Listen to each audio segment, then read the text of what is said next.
Hi everyone, Pam Gregory. I'm going to be speaking to you today about second half of June and the full moon that we have coming up in Capricorn on the 21st or 22nd, depending on where in the world you live. Now, I mentioned in the last video, the Cancer solstice video, that this period in time is really marking an accelerated collapse of the old order. From this point on, through the rest of this year and into next, an accelerated collapse of the old order. But that also means it's likely to get louder but more hollow. Scenery is collapsing all around, and so don't be surprised if events at the 3D level become much louder, more dramatic, more colorful. Hold your course, hold your focus, hold your attention on creating new Earth, because that's where we're headed. Because I'm filming this on the 6th, just to remind you that on the 8th, Mars is at the anaretic degree, what's called the anaretic degree, the last degree of Aries, its own sign. And when planets are at their anaretic degree, they can very often express in less positive ways to help us recognize that and to shed that old behavior pattern. So Mars is in myth, god of war. In its own sign, it's very strong. So we may see greater assertiveness in the world. That's on the 8th and 9th. You can also use it very positively for your own drive and focus on a project you're working on. Then on the 11th, we have a square between Mars and Pluto at 1 degree of Taurus Aquarius. Now, we had a square between Mars and Pluto back on October the 7th, 2023. That was in the late degrees of the cardinals, and that was the day, of course, that Hamas attacked Israel. So this can be a very strong, assertive energy, might makes right, power plays in the world. It's tremendous for your own willpower and focus. It can also be a struggle between individual inner authority, Mars, and top-down external authority. So it can work in that way. So, but just generally through this period, 8th through the 11th, 12th, just stay peaceful, stay calm, and stay very much operating from your inner authority, your sovereignty, and your center. We also have Uranus starting to move forwards to new degrees where it hasn't been in this cycle, in this current cycle. So it's moving from 25 to 28 degrees from now till October. It hasn't been at those degree points for 84 years. So if you have any planets round about 25 to 28 degrees of the fixed signs, and those are Taurus, Leo, Scorpio, Aquarius, you may be feeling this as really wanting change, wanting more freedom, wanting more variety, feeling the maverick in you, wanting to be more authentic, more creative, breaking the rules, that kind of thing. And that's the urge from Uranus. And Uranus usually signals things that we have already outgrown. So see where 25 to 28 degrees of Taurus is falling in your chart, but also if you have any planets or points at those degrees in any fixed signs as well. Now, Neptune is at 29 degrees of Pisces, its own sign, very last degree of the zodiac, all of this month and all the way through until early September. It moves direct on the 7th of December, and it begins to enter zero of Aries on the 30th of March next year. But we'll spend quite a bit of time also at this 29 degrees of Pisces. So I'm having a whole conversation with Heather Ensworth next week about this. So I'll leave a lot of the detail till then. But to me, this really is signaling not the end of the world, but the end of a world, most certainly. Neptune, particularly when it's in Pisces, it can relate to any deception or illusion or veils that have been pulled over our eyes. It's related to the media.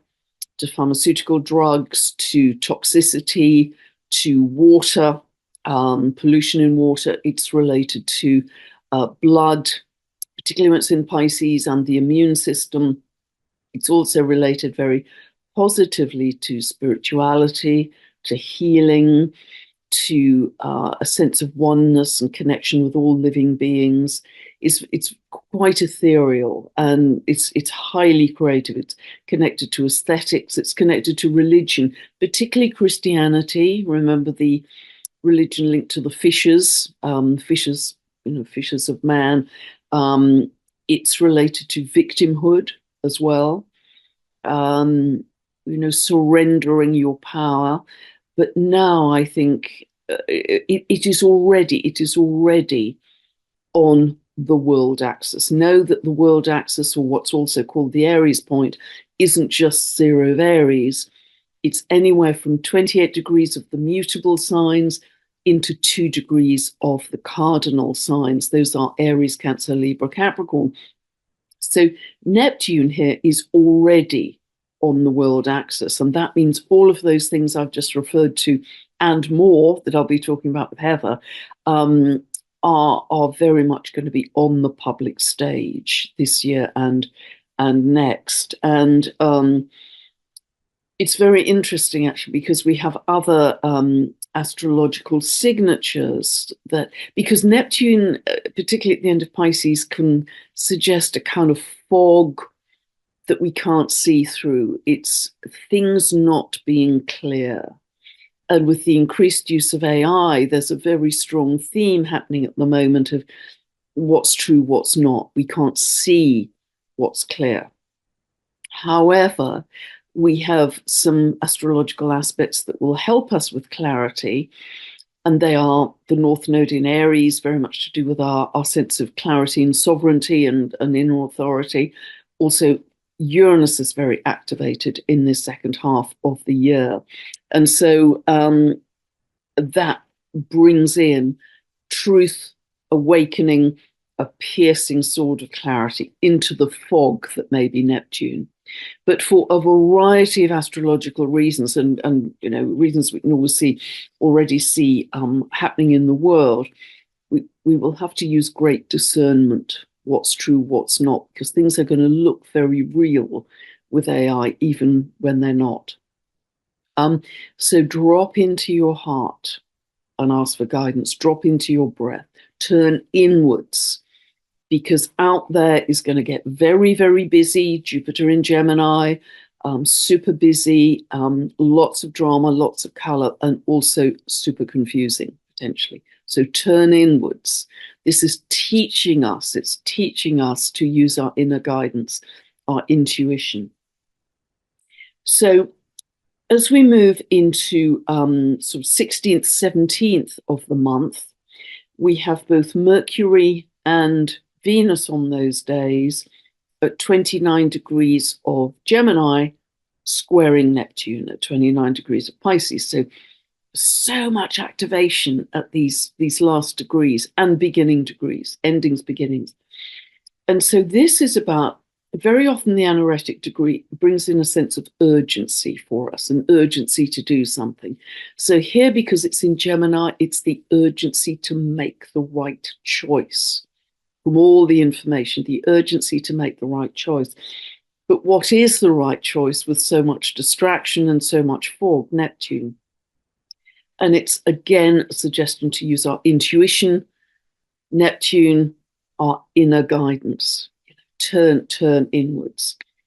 But yes, that's going to be an interesting time. So try and make the right choice, because your choices obviously will take you onto different timelines.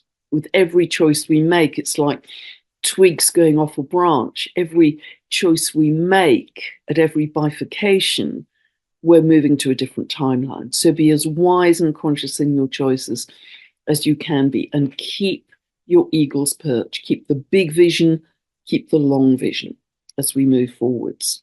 Have New Earth as your constant context. So then we have the Cancer solstice. That's happening on the 20th. do look at that video below, because that's such a vital part of this second half of June. As I say, it strikes the tuning fork for the next 3 months. And then very soon after that, on the 21st, the next day, at 6:07 p.m. Pacific, and on the 22nd, the day after that, 2:07 a.m. UK time, we have the full moon happening in Capricorn. So this full moon is strengthened because it is so close to the Cancer solstice. So let's now take a look at that, and I'll talk you through it.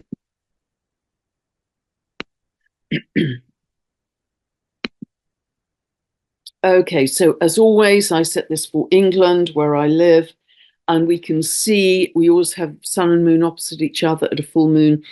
We can see that the moon is at 1°07 of Capricorn and the sun is at 1:07 of Cancer.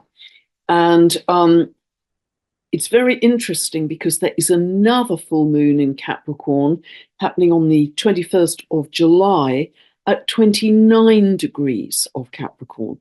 That's very interesting because, of course, as we know, that's where Pluto has been hovering and will continue to hover this year.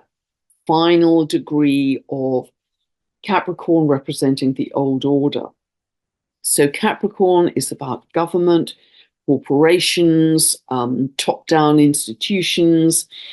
It's about big business. It's about big banking, all of those things. So what is interesting here is that we actually have a T-square, moon, Neptune, sun. Now, if Neptune had already just tipped into 0 or 1 degrees of Aries, we could see that very clearly. So it's an out of sign T-square, but nevertheless, it's tight and it's operational. So just to say also that this full moon is opposing Venus in the US chart cast for 4th of July, 1776, 10 past 5 in the afternoon, Philadelphia. That's the chart most astrologers use for the US. So the US Venus always has the generalized meaning of the currency of the country, so the US dollar. Venus in that chart also rules the 6th house. 6th house is related to employment in the country, but also the health of the people's health. It also rules the 10th house, very interestingly, of rulership and government, and the 11th house of politics. So this is really fascinating for the US, because what this T-square to Neptune is saying, remember all the things I've just talked about with Neptune, has there been any illusion, deceptions, any of that kind of thing relating to those areas? If we're looking at the US chart, I mean, this is global, obviously, but, health, government, politics, remember all those themes of media, pharmaceutical drugs, toxicity, all of that, the veils, because this full moon shines a bright light. And this full moon will be making some of those things clear, particularly because it is also on the world axis. Remember, up to 2 degrees of the cardinal sign. So it's on the world axis. So whatever is unfolding at this full moon is going to be on the public stage in a bigger way. Now, 3 planets in Cancer here. Venus is very comfortable in Cancer. This is the need for emotional security, needing a safe nest to retreat to, feeling secure in your sanctuary, your home.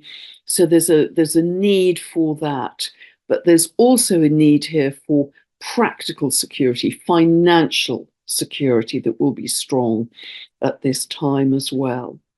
So it's going to be a very interesting time, and I also think this big business, big banking is going to be in the frame as well, because that's part of Capricorn energy.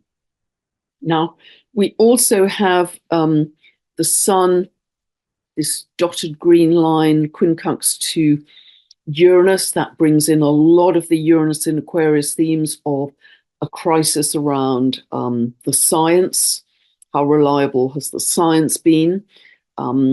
Technology, crisis around technology and aviation. I've talked quite a lot about that, particularly in recent videos. I've talked quite a lot about that. And, those things in one way will keep on running through the period that Pluto is in Aquarius until 2044. But Pluto will also transform those areas. It will reveal aspects of those that are not for our highest good, but it will also transform. It will transform science. It will transform engineering, innovation, healing technologies, definitely aviation. I think our air transport air travel is going to change out of all recognition. May go through a bit of a dip first, but then change very dramatically in terms of speed and sophistication. It can raise issues around top-down power. Yet again, we're very familiar with those. And always think that when issues around top-down power come in, it's always a seesaw. It's a seesaw between our sense of our own sovereignty and the effect that top-down power is having on us. Because if we're strong in our inner authority, our sovereignty, we are going to be less impacted by that top-down power, that power over. The moon is conjunct dwarf planet Ixion. I've mentioned Ixion in the past. These dwarf planets generally have about a 300, up to a 300-year orbit, but Ixion, you might remember, is the lawless brother of Pluto. In myth, not a great myth either. He murdered his father-in-law, was thrown out of heaven. Zeus gave him a second chance, and he then tried to rape Zeus's wife Hera, and at that point he was strapped to a burning wheel and spun off into eternity. However, there's another side to Ixion symbolism, which is finding joy through simplicity. Finding joy through simplicity, going your own way, out of the mainstream, doing it on your own terms, and finding joy. And I think that's very much what this full moon is shining a light on too. And it's also shining a light on how many of us are doing that. We also have linked to that Nessus, who I talked about in the Cancer solstice video, conjunct Saturn. Now, the reason that Nessus's symbolism is even more important here, not only that he was the son of Ixion, and had similar tendencies, I have to say, but also Saturn is the ruler of this full moon because it rules Capricorn.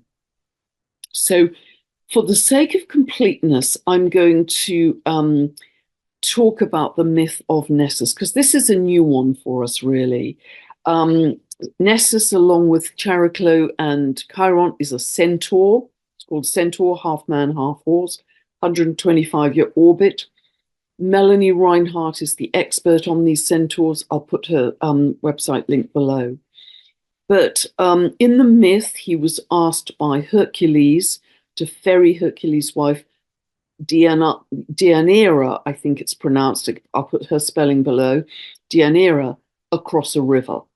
Nessus, similar to his father, tried to rape her. Hercules came to his wife's rescue and shot and killed Nessus using a poisoned arrow. As Nessus lay dying, and this is all from Melanie Reinhardt, he gave his poisoned blood to Deianira, Hercules' wife, telling her that it was a magic love potion, telling her she could use it if ever she suspected Hercules was being unfaithful to her, and he would instantly come back to her. Deianira believed Nessus, and when at one point she thought that Hercules was being unfaithful, she put some of Nessus's poisoned blood on Hercules' shirt. He wore the shirt and was poisoned by the blood and died. And Deianira at that point was so distraught, she realized that she'd been deceived. She committed suicide because she'd killed her husband. So there's all kinds of themes and threads in here of deception, gaslighting, poisoning, blood, regret, all of those things. And remember also, Neptune is linked, particularly in Pisces, to blood and the immune system too. So the shorthand for Nessus for Melanie Reinhardt is the buck stops here. The buck stops here. And she talks about Nessus being linked to abuse of power. Remember the Saturn-Pluto conjunction, 12th of January 2020, set up a theme of the abuse of power. It was just before the pandemic. But also that Nessus brings opportunities to understand and release big, deep patterns of helplessness, being taken advantage of and oppressed. We have such clear themes here. Nessus activations, Melanie says, correspond with times when things really do end, finish, and transcend to another level. The healing, the true healing can then begin. And that Nessus has the power to blow up and shatter the reality of Saturn, the ruler of this full moon, and very much related to 3D, as ruler of Capricorn, governments, corporations, institutions, big banks, big business, top-down power, rules and regulations, etc. So this is very interesting. Nessus is even stronger here. It's exact to the degree, conjunct Saturn, and it's going to hover. They're going to be there together for some months. So also something else I wanted to point out is that Sedna is at the midpoint of Uranus and Jupiter. So almost Sedna is pulling back the Jupiter-Uranus conjunction that we had on the 20th of April. So, and what this is about, I believe, is to understand that we have so much to discover, not only in the deep seas. She's the goddess of the Inuit goddess of the Arctic oceans, but also out in the cosmos. Jupiter and Uranus were sky gods. So we have so much more to discover in the heavens, the cosmos, the galaxies, as well as the deep seas. And that's something I feel very, very deeply. We have Salacia at the North Node. Salacia, 11 degrees of Aries, exactly by degree conjunct the North Node. And this is about our collective path of soul's growth being about, again, understanding the seas. Salacia is mermaid energy, but also understanding the light. Salacia is linked to that shimmering sunlight, moonlight on the sea. She's linked to photonic light. It is light that is carried by the water. It's all about frequency and energy. It's light that's carried by the water. So, yeah, absolutely, some incredible symbolism here. Then, as we move right into the end of the month, we have on the 29th, Mars semi-square Neptune. This is excellent for any kind of spiritual practice, yoga, tai chi, qigong. It's a kind of energy going into the spiritual. But it can make you kind of lose focus a bit. Something that you were energetic and enthusiastic about, Mars, may kind of dissolve in front of you, just dissipate. It's a minor aspect, so it may just be felt on the day. But what's much more important is that Saturn is stationary direct. Stationary retrograde on the 29th. So we will feel that several days to either side. Now, whenever a planet is stationary retrograde, its symbolism is magnified. So Saturn is all about greater attempted control, more rules, more regulations. It's very much about government, big government. It could also relate to the military because Saturn is very linked to the military, that kind of discipline. It could bring up issues around water because it's in Pisces. And it's going to hover for the next few months, Saturn, from 19 back to 12 degrees of Pisces. until kind of October, November time. See which house those degrees fall in your chart, because Saturn will bring, it's great for focus, actually. It's tremendous for focus and where work has to be done, or building work or repairs, that kind of thing. I think I mentioned in the last video, it's kind of crazy for me because I've got this moving through my fourth house. The number of water repairs I've been involved in since Saturn moved into my fourth house, my cesspit pump, my dishwasher, my washing machine flooded the kitchen. It's all been around water repairs and water issues. But you can use it much more positively. If it's moving through your third house, fantastic for focusing the mind on some kind of mental project, study, research, that kind of thing. We are already into the energy of Neptune moving stationary retrograde on the 2nd of July. We'll feel that one about a week to either side. So it's at 29 degrees 55 of Pisces, within 5 minutes of the end of the zodiac. I mean, incredible before it starts to, it retrogrades back at this point. So all of those Neptunian things I've talked about could be very highlighted at this time. And it is already Neptune also itself on the world axis, as I pointed out. See which house that is activating for you. Where is 29 degrees of Pisces falling in your chart? What is dissolving from your own life? What's falling away? What's dissolving? What is just no longer relevant? And it's very interesting that it is already operational on the IC, the base of the US chart. It doesn't get to exactly the IC until kind of springtime next year, April, May. There could be issues around water, issues around flooding, that kind of thing, but it is also already opposing the MC, the midheaven of that US chart. Again, we're back to leadership and government.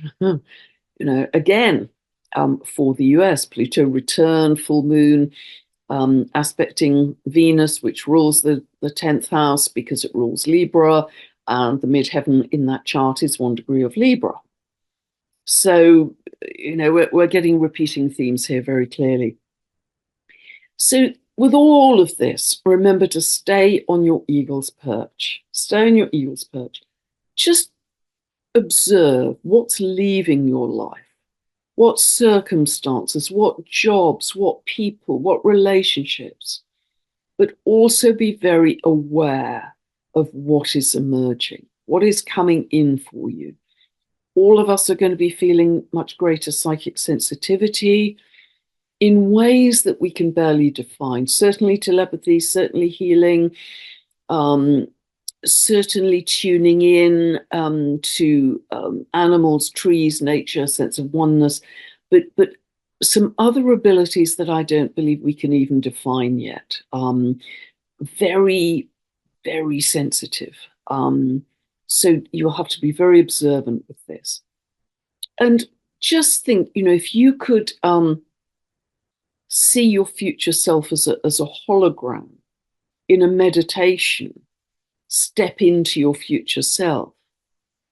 Who is that future self? How are they living? What's their state of being? How are they spending their time? What are their points of focus? That can be very instructive to start to pull back that energy right now to feed who you are going to become.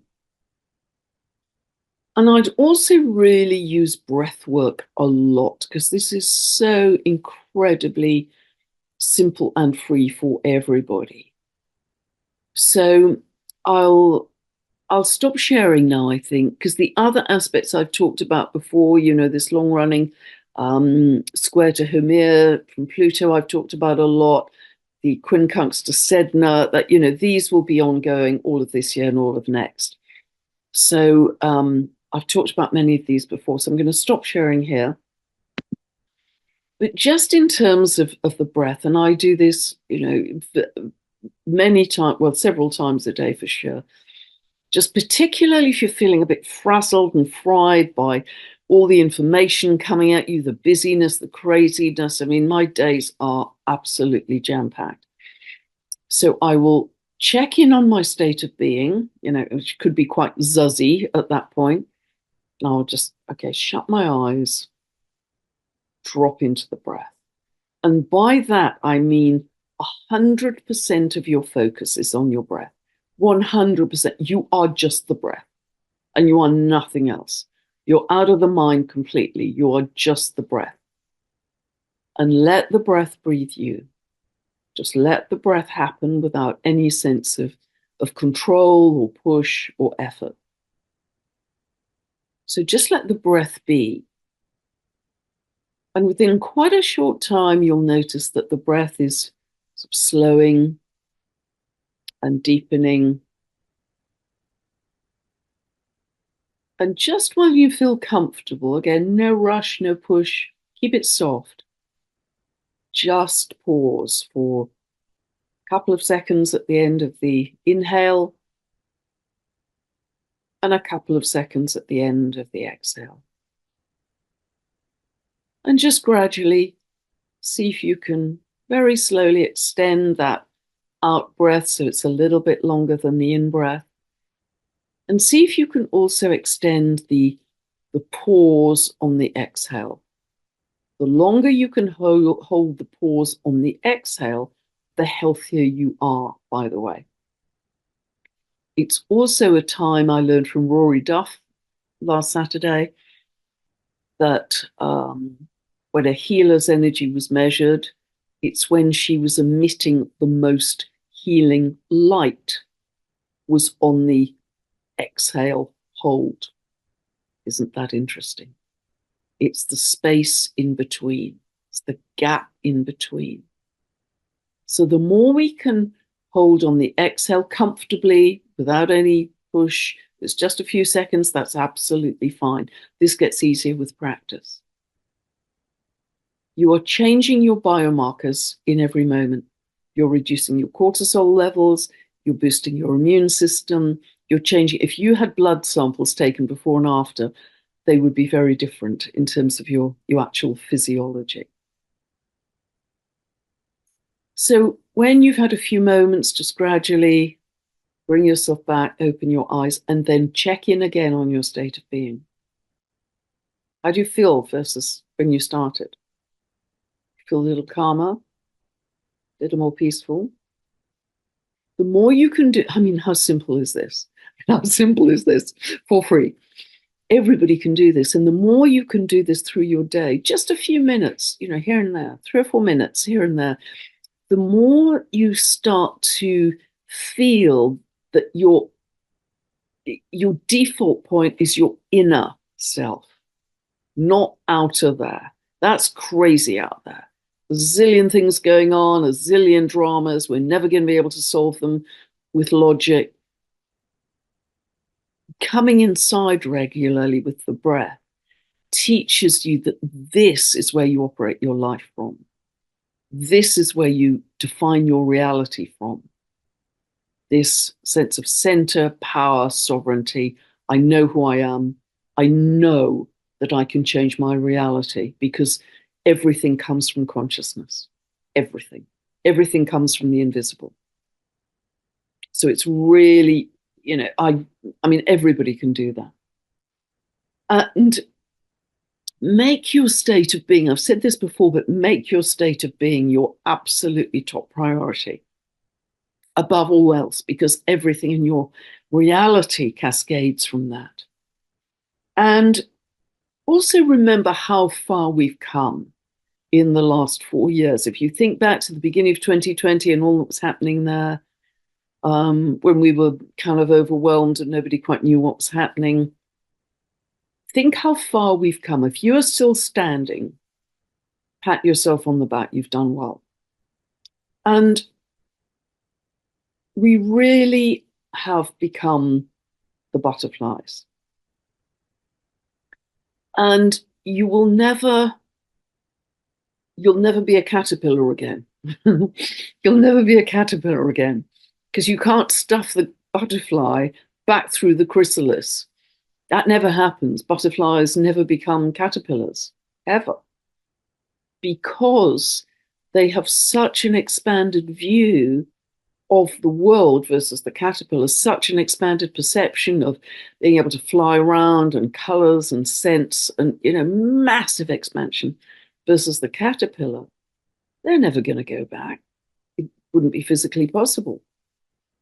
Once you've seen everything a butterfly's seen, you can't unsee it and become a caterpillar again. So this sense of expanded consciousness and expanded perception is absolutely where we are headed. And that is getting stronger every week with our simple 15-minute meditation and everything you're doing along the way. And remember, all the little things you do in your day, smiling at someone in a queue, laughing with a friend, being kind to a neighbor, all of those really simple moments in your day are actually feeding New Earth.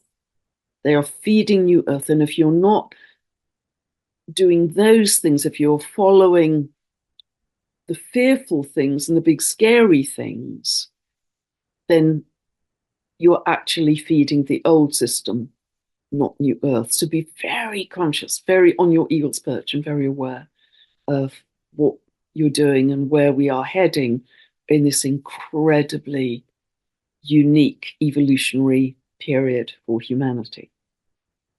So I hope that's helped you. God bless for sticking with me, and we're welcoming in an expanded consciousness of love in every moment. God bless. Thank you for listening. I'll be back very soon. Bye for now.